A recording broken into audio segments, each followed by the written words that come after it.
¿Estamos listos para la lectura? Muy bien, dice la palabra de Dios, Éxodo 6, los que trajeron Biblia, Reina Valera, 6, 14 al 27, versículo 14 al versículo 27. Dice, estos son los jefes de las familias de sus padres, los hijos de Rubén, el primogénito de Israel, Hanoc, Falú, Esrón y Carmi. Estas son las familias de Rubén, los hijos de Rubén, los hijos de Simeón, ya brinca Simeón, Gemuel, Jamín, Oahat, Jaquín, Sohar y Saúl, hijo de una cananea. En ciertas partes de la genealogía, yo sé que uno quiere leerlo, y vaya, pásate, vea una historia, pero hay ciertas descripciones que te dan enseñanzas. Aquí se aclara que Saúl era hijo de una cananea, porque no debían de mezclarse con los pueblos paganos. O sea, aquí nos está diciendo un celo genético, un celo del pueblo de Dios. Estas son las familias de Simeón. Ahora, estos son los nombres de los hijos de Leví, por sus linajes: Gersón, Coat, Merari. Y los años de la vida de Leví fueron 137 años. Fíjese qué bendición, cuánto vivían antes, 137 años. Y los hijos de Gersón, Libni y Simei, por sus familias. Y los hijos de Coat, Amram, Izar, Hebrón y Uziel. Y los años de la vida de Coat fueron 133 años. ¿Cuántos quisieran vivir eso? Unos 133 años. 120, 100, pero sano, ¿no? Sano, ¿verdad? No hay encamado. Sano, caminando, subiendo cerro y todo. Así, oh, pastor, ahorita ni subo cerro. 130 años. Y los hijos de Merari, Mali y Musi. Estas son las familias de Leví por sus linajes. Fíjate, aquí vamos entrando a los orígenes de Aarón y Moisés. Y Amram tomó por mujer a Jocabet, su tía, la cual dio a luz a Aarón y a Moisés. O sea, eran levitas de la tribu de Leví. Y los años de la vida de Amram fueron 137 años. Todos andaban en los 130. Los hijos de Izar, Coré, Nefeg y Sicri. Y los hijos de Uziel, Misael, ese sí conocemos un Misael, Esafán y Sitri. Y tomó a Aarón por mujer a Elizabeth, hija de Aminadab, hermana de Naasón, la cual dio a luz a Nadab, Abiub, Eleazar e Itamar, los futuros sacerdotes. Los hijos de Coré, por ahí los que han leído la escritura saben que en el desierto hubo una rebelión, la rebelión de Coré, ¿sí? Los que son estudiosos de la palabra, porque ellos dijeron, oye, también nosotros somos levitas, somos como Moisés y Aarón, pues nosotros también podemos ministrar, nosotros vamos a dirigir al pueblo, pero hubo una rebelión entre los levitas y la tierra se abrió y fueron devorados por la misma tierra. Algunos dicen que llegaron hasta el mismo Averno, eso sí no dice la escritura, pero sí se abrió la tierra y cayeron en ese pozo.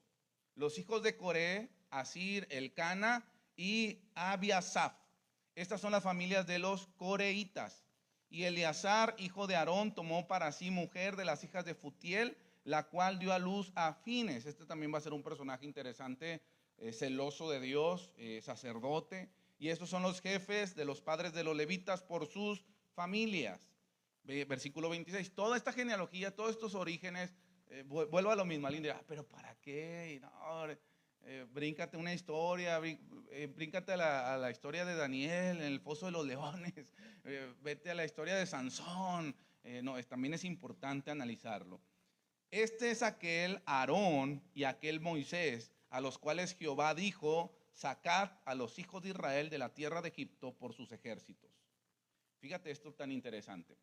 Toda la genealogía, todos los orígenes de Aarón y Moisés los lleva a este punto, los lleva a este propósito, los lleva a este destino. Nosotros no lo vemos completamente, pero yo, parte asiático, a lo mejor de ahí dicen que los asiáticos son más inteligentes, de ahí agarré un poquito más de inteligencia. Parte asiático, indio, americano, español, toda la mezcolanza se da a este propósito, se da a este hombre. Cuando he ido a Estados Unidos, una vez me dio risa porque una afroamericana se me quedaba bien y se quedaba, y yo, pues, ¿quiere pelear o qué quiere hacer? ¿Quiere pelear o qué? Y se me quedaba viendo y ya la saludé, ¿cómo está? Y con inglés mucho. Y me dice, ¿y tú de dónde eres? ¿Por qué? No, pues que no te encuentro, no, porque aquí vienen muchos latinos, asiáticos, ¿Y usted dónde cree que soy? No, pues, me dijo, eres filipino, no sé que eres de las Filipinas. Pero toda esa mezcolanza, todos esos procesos de nuestros abuelos, tatarabuelos, todas las líneas genealógicas, te dan a ti. Llegas a este punto, eres tú. Y Dios no se equivoca. Y Dios tiene un plan y tiene un propósito para ti. No eres obra de la casualidad. Hay un propósito en tu vida. Hay un propósito en el reino de Dios. Y esa es la convicción que debemos de tener. Todo esto que leemos en la escritura, toda la genealogía nos lleva al versículo 26. Este es aquel Aarón y aquel Moisés. Sacad a los hijos de Israel de la tierra de Egipto por sus ejércitos. Ellos no lo veían, pero había ejércitos celestiales. Estos son los que hablaron a Faraón, rey de Egipto, para sacar de Egipto a los hijos de Israel. Moisés y Aarón fueron estos. Moisés y Aarón fueron estos. Mire esto en la pantalla. Todos los historiadores bíblicos, incluidos los rabinos, atribuyen a Moisés la autoría del Pentateuco. ¿Por qué menciono rabinos? Porque acuérdese que al pueblo de Israel, a los rabinos, a los maestros, a ellos se les dio el canon del Antiguo Testamento. Ellos le nombran al Pentateuco. Pentateuco son los primeros 5 libros de la Biblia: Génesis, Éxodo, Levítico, Número y Deuteronomio. Es el Pentateuco para nosotros, los primeros 5 libros de la Biblia. Ellos lo nombran el Pentateuco la Torá, ¿sí? Es la Torá, es el libro sagrado para ellos, la Torá, los primeros 5 libros de la Biblia. Y ellos lo atribuyen a Moisés esa autoría. También, no lo vamos a profundizar ahorita, pero el conjunto de los profetas, de los salmos, el conjunto de las leyes, de la Torá, ellos le llaman el libro sagrado Tanaj. El Tanaj para nosotros es el Antiguo Testamento. Si usted agarra su Biblia, Reina Valera o Biblia protestante, evangélica, son 39 libros, ¿sí? Del canon bíblico, es el canon bíblico, pero de los judíos. Nosotros adoptamos el canon bíblico de los judíos porque a ellos se les dio la revelación del Antiguo Testamento. No lo quiero revolver tanto, pero por eso tiene que discipularse para que aprenda todo esto, las secciones de la Biblia. Pero algo muy fácil que usted lo puede entender, la Torá. Cuando ellos mencionan la Torá, es palabra de Dios. Son los primeros 5 libros de la Biblia, que para nosotros es el Pentateuco: Génesis, Éxodo, Levítico, Números y Deuteronomio. ¿Sí? Para ellos es la Torá, para nosotros es el Pentateuco. Y nosotros estamos de acuerdo que el autor es Moisés. Cabe mencionar que él mismo vivió muchas cosas de las que escribió, de Génesis a Deuteronomio, y otras fue mera inspiración del Espíritu Santo en su vida para perpetuar el mensaje del Creador. Hay cosas que uno dice, oye, pues Moisés no estuvo en el arca. ¿Cómo registró lo del arca? ¿Cómo registró el periodo de Noé? Bueno, porque hubo inspiración divina. Aparte de la inspiración divina que nos dice la Escritura, que toda palabra de Dios, toda escritura es inspirada por Dios. ¿Sí? Fueron hombres inspirados por Dios que escribieron la palabra, la Biblia. Aparte de eso, los hebreos tenían una tradición oral muy fuerte. O sea, ellos iban pasando lo que Dios había hablado a Abraham, a Isaac, a Jacob, lo que había pasado en el diluvio. Ellos hasta la fecha reúnen a sus hijos y empiezan a hablar de la Pascua, empiezan a hablar del Éxodo, hablan de la creación y lo hablan, son como historias, y los niños desde muy pequeños pues son una esponja. Los que han dado clases aquí, todo lo que aprenden los niños es sorprendente. Una esponja, y saben la palabra sin necesidad de leerla, solamente por escucharla, una tradición oral. Por ahí hay otros libros que son leyendas judías o son complementos judíos. Esos se utilizan como soporte, ¿sí? Como historia, pero no como palabra de Dios. Palabra de Dios viva, eficaz, que la tomamos, la creemos, nos levanta, nos redarguye. Solamente los 39 libros del Antiguo Testamento y los 27 libros del Nuevo Testamento. Ya ahora en el pacto de la gracia, ahora sí, el cristiano ahora toma el canon, porque ahora nos pertenece a nosotros el canon de la gracia, que son 27 libros consagrados. Pero en el antiguo pacto ese les pertenece a los judíos, y ellos han determinado a lo largo, esto se determina a lo largo de miles de años, que son 39 libros consagrados donde Dios nos habla en el Antiguo Testamento. Hay que aprender que para Dios las genealogías son importantes. Los orígenes son importantes, por ello queda registrada la genealogía de los hombres hasta el Mesías. Para Dios es muy importante la genealogía, las genealogías y los orígenes. Por eso está registrado desde Adán hasta Jesucristo, el Mesías, nuestro Señor. Ahora, nosotros los cristianos somos injertados a esta genealogía por medio de Cristo. Nadie se sienta mal de que, oye, pues yo no soy judío, yo hubiera querido ser de una de las tribus perdidas de Israel, y algunos hasta se han ido a pedir asilo allá a Israel, y les hacen estudios de genética y les dicen, no, usted no aplica para ser judío, pues regrésese allá a su rancho, regrésese allá, no, es que yo estaba seguro que era de una tribu perdida, no, usted no, mira, genéticamente no, es gentil, no tiene usted rasgo, no tiene genética judía. Entonces no se sienta mal, porque nosotros somos injertados a esta genealogía por medio de Cristo. Somos su esposa, somos su cuerpo, somos redimidos. Somos redimidos. A mí me asombra la historia de Rahab, la prostituta, cómo fue redimida y entró a la genealogía. La historia de Ruth en su fidelidad, que Noemí le dice, mija, ya no tengo hijos para darte. Gracias por acompañarme todo este camino, pero vuélvete a Moab. Regrésate a tu tierra porque te vas a morir aquí conmigo. ¿Y qué dijo Ruth en su fidelidad? Tu Dios será mi Dios, tu pueblo será mi pueblo. E iba a buscar comida para su suegra. Mira, ella sí quería a su suegra. Tiene que querer a su suegra, hermana. Ay, risa de nervios, ¿verdad?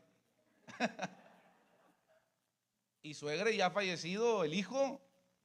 ¿Qué compromiso tenía? Orfa, la otra, se me fue el nombre, nuera, la otra nuera, dijo, no hombre, yo sí me regreso. A ver qué pesco allá, a ver qué agarro. Y Ruth dijo, tu Dios será mi Dios, tu pueblo será mi pueblo. Y fue redimida y entró en la genealogía de Jesucristo. Allí se estaba dando, la palabra está rara, pero los teólogos dicen el protoevangelio. El protoevangelio es el anunciamiento, la profecía de las buenas nuevas de salvación, la apertura para los gentiles. Ese es el protoevangelio. Se estaba diciendo, mira, esta mujer, aunque es moabita, alejada de la gracia de Dios en ese tiempo, alejada del pueblo de Dios, ahora es redimida y entra a la genealogía de Cristo. Dice que estaba recogiendo las espigas porque todo tiene un porqué de la ley de Moisés. Algunos la critican, era muy rígida esto, aquí. Pero dentro de la ley dice que no podías piscar todo el fruto, tenías que dejar para los necesitados. Entonces ahí un hombre rico, Obed, dejaba, era justo y dejaba para que los pobres fueran, y ahí estaba Ruth buscando comida para ella y para su suegra.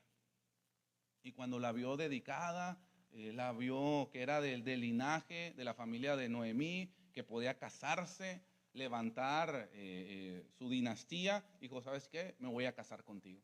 Entonces es una historia de amor, no como las de ahorita coreanas, ¿no? Una historia de amor espiritual y amor de lealtad, porque ella tuvo lealtad.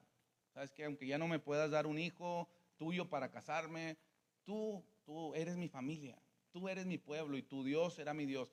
Llegamos a entender que ella también ya estaba enamorada de Dios, ya entendía quién era el Dios verdadero. Así que ahí ya se estaba dando una luz a lo que es el evangelio. Los cristianos somos injertados en la genealogía de Cristo, del Mesías, por medio de nuestro Señor. Somos su esposa, somos su cuerpo y somos redimidos. Puede decir conmigo, soy redimido. Soy redimido, soy redimido. No importa de dónde vengamos. Pastores, que en mi familia eran brujos y en mi familia hubo asesinatos, incesto, etcétera. No importa, Él te redime si te entregas al Señor, si te rindes a Él. Él rompe cadenas de maldición generacionales y bendice a tus familias. A partir de ti, tus familias serán bendecidas, tus generaciones serán bendecidas. Pero cuando nos rendimos a Él, cuando nos rendimos al Señor. Génesis 3:15, los teólogos dicen que este versículo fue el primero del protoevangelio, el previo al evangelio o el anunciamiento para el evangelio. Usted sabe todo lo que pasó ahí en el huerto. Llega la serpiente, coman del fruto, no va a pasar nada. ¿Y quién cae primero?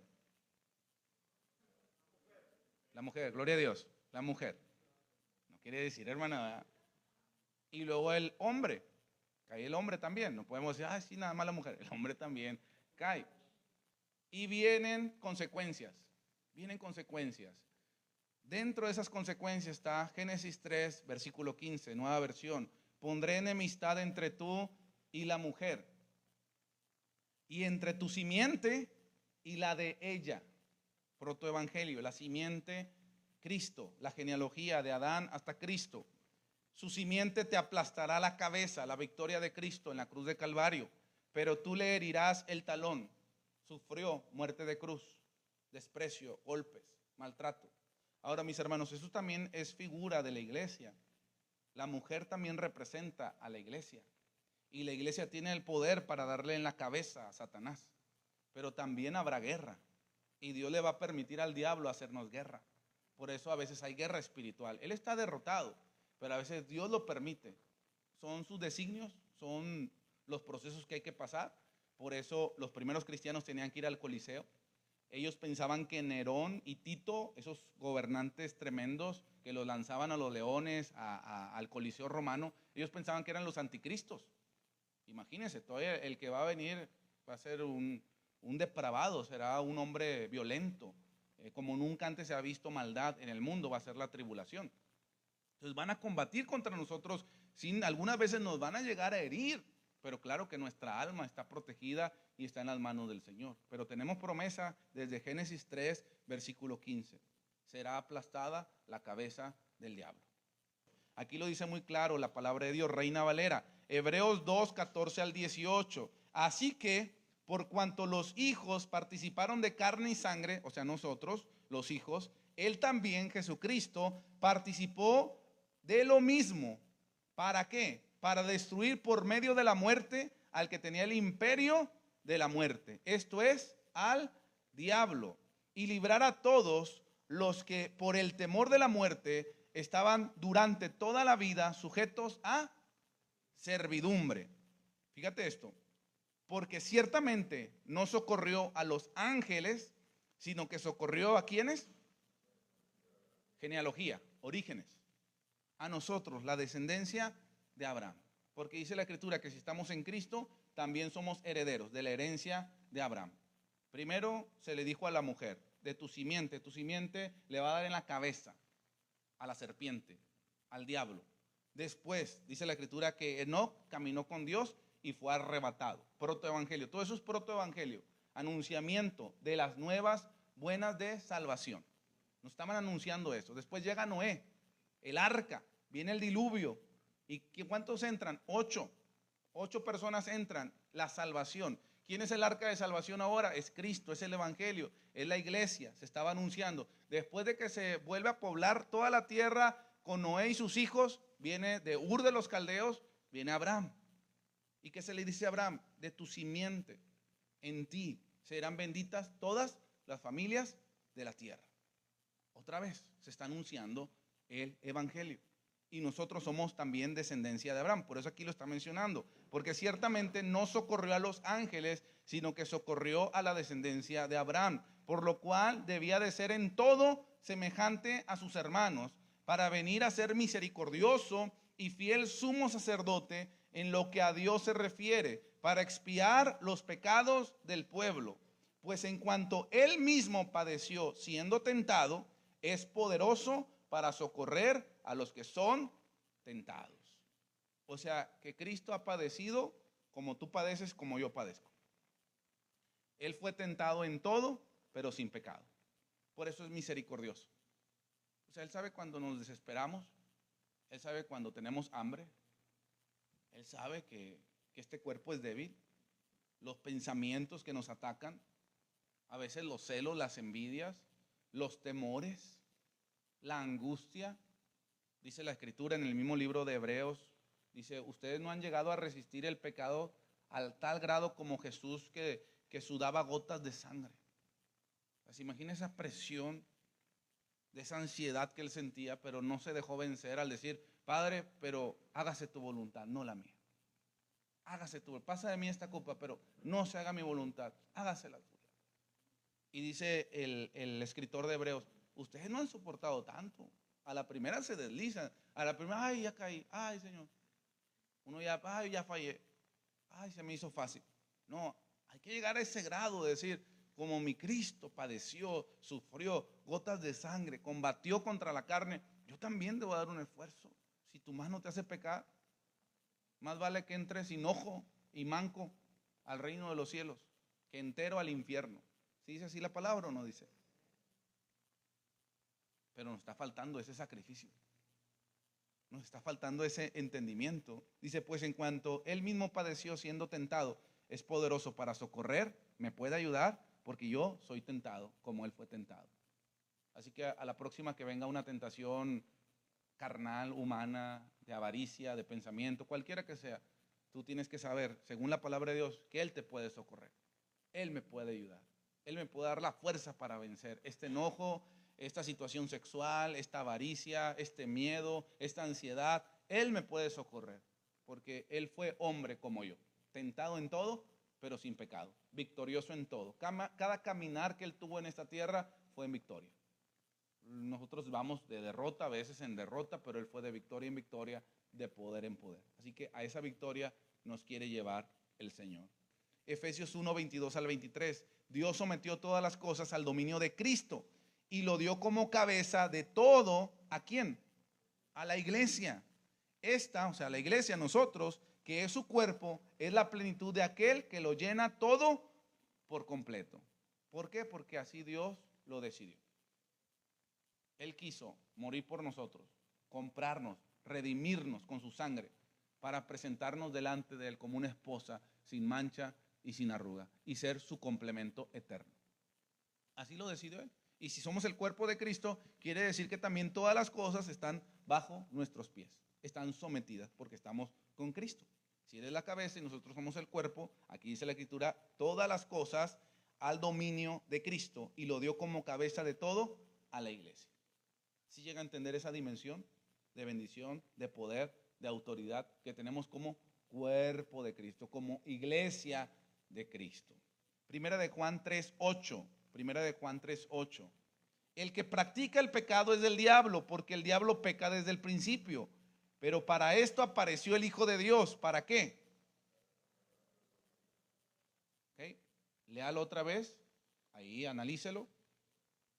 Los terrenos del diablo es la práctica del pecado, porque todos pecamos, pero es diferente pecar a practicar el pecado. ¿Sí? No te acostumbres a esa maldad, a esa práctica. Pídele al Señor Jesucristo que pueda deshacer esas obras del diablo, porque lo dice su palabra, el que practica el pecado está en los terrenos del diablo, porque el diablo peca desde el principio. Para esto ha aparecido el Hijo de Dios, para deshacer las obras del diablo. Él va a deshacer las obras del diablo. Y aquí mayormente se está hablando de la práctica del pecado. Ahora, voy cerrando ya el mensaje. Quiero ver desde otro ángulo para ir cerrando. Mire esto en la pantalla. Es muy importante recordar nuestros orígenes, agradecer nuestros comienzos, incluso recuperar las primeras obras, la pasión, los anhelos, los sueños que teníamos al comienzo en el reino de Dios. Es importante reconocer nuestro origen, reconocer nuestros comienzos. Aquí hay que recordar, Señor, de dónde me sacaste, lo que has hecho en mí, la expectativa que tenía, el hambre que tenía, las ganas de bautizarme, de ganar a almas, de servirte, volver a esas primeras obras, orígenes. Segunda de Timoteo, con esto termino, 1 del 5 al 6, es lo que Pablo le escribe a un joven pastor llamado Timoteo. Le dice esto: trayendo a la memoria la fe no fingida que hay en ti. Fíjate, la fe no fingida que hay en ti, la cual habitó primero en tu abuela Loida y en tu madre Eunice, y estoy seguro que en ti también. Tus orígenes, una fe no fingida, una fe verdadera. Tu abuelita llevándote a la iglesia, tu madre siendo de ejemplo, siendo de testimonio, tus orígenes, trayendo esa memoria de la fe no fingida, tu abuela Loida, tu madre Eunice, y estoy seguro que en ti también, pero no se queda allí en la memoria. El versículo 6 dice, por lo cual, este es muy famoso, pero se dan cuenta que a veces sacamos versículos fuera. Y es muy bonito cuando ves todo el contexto, el por qué se dicen esos versículos famosos. Este es un poquito famosillo. Por lo cual te aconsejo que avives el fuego del don de Dios que está en ti y vuelva a recordar el origen por la imposición de mis manos. ¿Sí dice así la palabra? Recuerda, ¿sí? Cuando impuse mis manos sobre ti y vino el don del Espíritu. Recuerda tu origen. Recuerda las enseñanzas de tu abuela. Recuerda el testimonio de tu madre. Recuerda que yo, apóstol Pablo, oré por ti como un joven ministro. Aviva, aviva. Recuerda tu origen, recuerda tu destino, recuerda tu llamado. Aviva lo que hay en ti. Y es lo que hoy Dios nos está diciendo a cada uno de nosotros. Aviva ese don del fuego, ese don de Dios que está en ti por la imposición de manos.